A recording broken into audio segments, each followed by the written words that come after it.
OK, Stuart, whose side are you on here, Conte's or Richarlison's? A bit of both, really. I mean, Conte saying that he wasn't criticised by Richarlison, and I don't think he actually mentioned the manager by name. But Richarlison hasn't been good enough, you know. And if I was picking a team, it'd be Harry Kane, it'd be Song, and it'd be Kulusevski. And the only way that Richarlison would come into the team if one of those was injured, but they have been on occasions. But Richarlison hasn't done well enough when he has played. He's looked a bit hit and miss. He's not doesn't look as though he can understand the role that he's trying to play in. He wants to really play as a centre-forward, but he ends up having to go wide because that's where Song plays. He has to go wide on the other side when Kulusevski's not fit, and he hasn't really linked up with Harry Kane. So I can understand exactly why Conte hasn't played him. Most of the times he hasn't played him is because he's been injured, and then he went away to the World Cup. So, Conte is right in what he's saying, but also Richarlison's right in saying that he's had a poor season and he wants to play more. Every player wants to play more, but when he does get his chance, even if he comes on as a sub, he's got to play better than he has done for Spurs at the moment.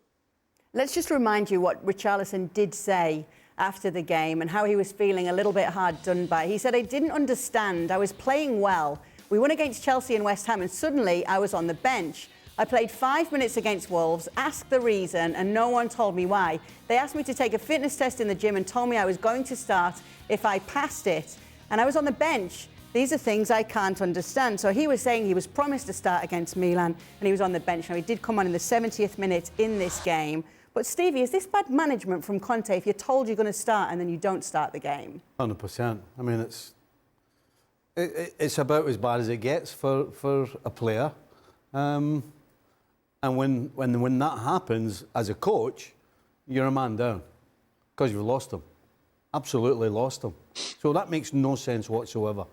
And the fact that Spurs are basically trying to get in the top four, you need everybody you can. And when you've got a player who's capable of winning games for you, you can't afford to lose him. So, for me, Richarlison's 100% right that if you play well, you stay in the team. I mean, it makes no sense. What coach with any brains doesn't play a guy who's doing well? And if he's done well in those 2 games, as he said, which he did, again, another reason why you lose a player is when he's doing well and you sit him in his backside. Now you've got a guy who's scratching his head, trying to figure out what's going wrong. And then on top of that, you tell him he's playing and then you don't play him. Hey, all the best. You've lost him. You've completely lost the player. 100% bad management, no question. Can I just say, Spurs just feels like the world's worst TV show. There is nothing that gets you out of bed for Spurs in the morning.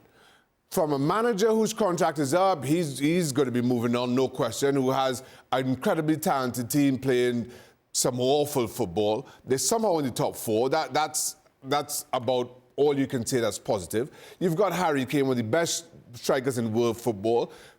Every week you ask yourself, why is he still there? You've got Heung-min Son, who was so outstanding last season and really one of the feel-good factors of Tottenham Hotspur for the last 3 or 4 years. He's been a shadow of his former self. Richarlison, who at least you could count on him to come on, kick a few people and give you something to talk about. He now arguing with the manager, who's, as I just mentioned, is on his way out. There is absolutely nothing about Spurs that you can say, well, they got this part right, and in seasons to come, this is where they're going to start, this is where they're going to build on.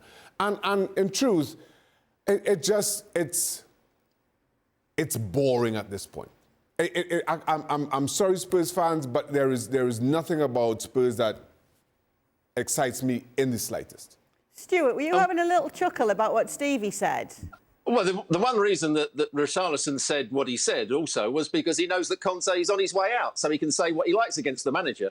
I'm not sure that I thought Richarlison played well in the 2 games that Stevie said he played well in. I'm not particularly a Richarlison fan. I don't think he's played well when I've seen him in a Tottenham shirt.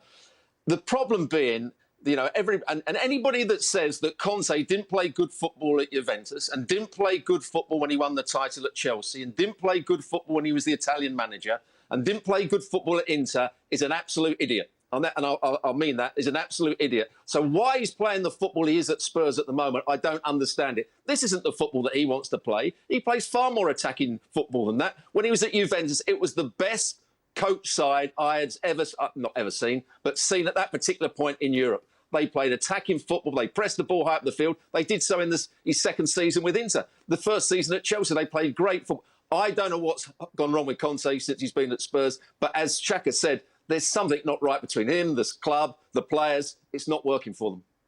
And even though things aren't going right at Spurs right now, one thing that is going right for them is predictions when it comes to our panel here on ESPN FC. Everybody has got Tottenham winning this game. It's Forest. We're going to give them some Nottingham Forest. Please ask me why I said Tottenham was going to win this game. Why are Tottenham going to win this game? Cutting edge analysis. Because they've been so bad that they've got to win eventually. Because that's what they do. It's Nottingham Forest. And that is why we pay Stevie the big one. Well, thank you very much for watching ESPN on YouTube. For more sports highlights and analysis, be sure to download the ESPN app. And for live streaming, premium content, and let's not forget as well, ESPN FC 7 days a week. Subscribe to ESPN Plus.